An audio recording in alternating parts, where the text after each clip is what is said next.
Chapter 1. Ignacio, Titus, Augustine, Faustinus, Petronius II did not hate his daughter. He instead respected her zeal and intelligence in all business matters, which was why she had risen through the Petronius Trading Company's ranks to be his right hand.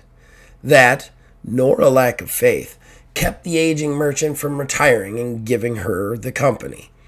It was something far less honorable. It was because she was a woman.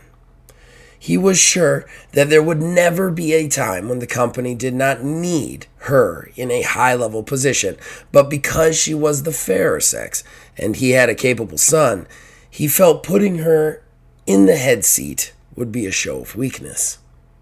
He would lose investors. His sailors worked on respect, after all, and many of them were misogynistic. He did not inherently recognize the irony of all of this line of thought, though. He had always wanted a son to follow in his footsteps and maintain the line. When the wife had gotten pregnant the second time, the doctors and even some spellcasters he had hired all thought he was going to have a second girl. Thankfully, Mother Nature proved them all wrong. Ruminating on this forced Ignacio to crack a smile. "Father, this is a grave situation. I don't understand why you are smiling." His daughter Constance scowled across the breakfast table in the atrium of the Petronius estate. "Have you even been listening?" She had been prattling on about the business of the day, and apparently the company sailors who worked the long haul to the Northlands were threatening strike. Other than that, he hadn't really picked anything up at all. He hadn't been really listening. "No matter, dear. Any word of Titus?" That soured her mood even more. "No, and I'm still not sure why you sent him." "He needs practice," he replied, giving her scowl back to her. "He needs more than practice, Father." She didn't quit. She never did. "I know the island of Satch is small, but working out an exclusive docking rights deal would bring a tidy profit and shore up the valuable way station. Not to mention borrowing it from the Zed Company's grip. You know, if we don't get it, it will go to those dirty beggars." "Let's give him a chance to fail, Constance," Ignacio countered.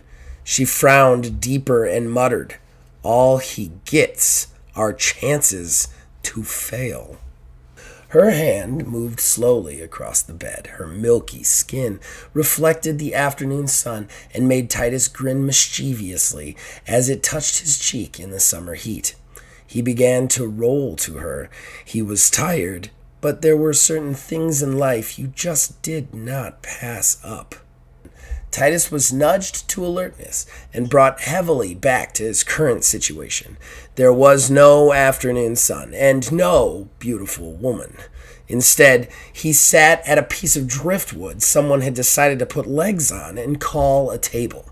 Across from him sat some scraggly sailor types in a dank tavern in a small port city on a smaller still island of Satch. He longed for a return to the daydream. "Do I bore you, kid?" The gruff, dirty, overweight fellow who mouth-breathed his words at Titus was the mayor of the city and basically the island, Gavin Detrus. No, of course not. Artemis Clyde, one of Father's chief negotiators, tried to laugh off the faux pas. "You will have to excuse Titus. He was hard at work last night reviewing possible trade routes and financial windfalls of our potential deal." Titus grinned at the barmaid who had assisted him with these studies, his daydream begging to find purchase again. Gavin was skeptical. "So then, if you were reviewing it, what do you think of our counter offer? If you speak for your father, tell me, do you accept?" Artemis awkwardly looked at Titus. Titus took a deep breath, but for the life of him could not remember what it was they were even here to negotiate. Nevertheless, all eyes were on him now, and he felt himself longing for the mediocre barmaid from last night. Titus tried to keep his grin intact as the yawn tried to crack through his teeth. He really didn't get much sleep last night. Not that he minded. really. But it did make it hard to focus on important things, like the serving wench who had gone off to fetch more wine and hadn't returned. What was that? Oh, right. Business. What an awful bore. Well, The man's name slipped his mind entirely, but he moved on quickly. Sir, the details of the plan, taken individually, don't seem problematic in and of themselves. The problem comes in the aggregate, wherein the full allocation of funds and resources may become overly strained without proper oversight. I'm sure you've noticed that yourself upon your own review of your documents, but I'd be interested in hearing your ideas about remediation. Certainly we'd be willing to discuss working to meet in the middle somewhere, but your own thoughts on the matter would be most welcome. There. That was about right, he thought. Gavin looked seemingly impressed and more than a little taken back.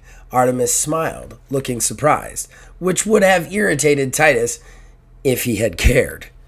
Clyde then swept in for the finish, muttering nonsense about trading tariffs and blah blah blah blah.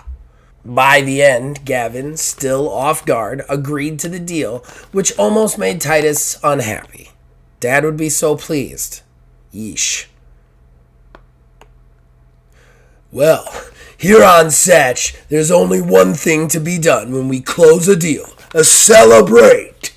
Gavin's mood had turned jovial. His men and the sailors who had brought Titus and Artemis cheered, and the band kicked up in the tavern. Artemis nodded to Titus. Hell of a save that was. Titus waved non-committally at his father's toady. He was pretty sure there were more important things to worry about. Words were cheap, unless they were getting you something. This was all for his father. Why couldn't Constance have come instead? The maidens weren't exactly hard on the eyes, but the trip on the boat was boring and unproductive. I'm sure the older man will be most pleased. What were we after again? Titus yawned. Damn, he really was tired. Artemis frowned. Doc writes, Satch is a waypoint island on the Tochi trip. With this agreement, we will be exclusively allowed to dock here between trips. As far as the big companies go, it will put our competitors behind for blah, blah, blah, blah. Titus lost interest again, and Clyde's prattle faded into the background noise. He spent more time looking at the serving girl than the food, or anything else, really. The barmaids were par at best, and Titus quickly realized this. Last night was fun, but just a warm-up. He needed a fine specimen. This has been Chapter 1 of A Womanizer's Guide to Axiom. This was based on a one-on-one game that was played over the course of many years between myself and Mr. Mark Bell. As such, all Titus Petronius III lines are done by Mark Bell himself. The story itself is written by myself, Zachariah Van Sliders, and Mr. Mark Bell. We would like to extend a special thanks to Wizard's Respite for hosting the written version on his website, wizardsrespite.com. You can also check out this narration and all other narrations on oldmangaming.com. You can also check them out through Wizard's Respite, in which he embeds them on all the posts. If you need to catch up on anything, you can go back to any playlists on Old Man Gaming and listen to it from the beginning. We will be back next week with Chapter 2. Thank you very much.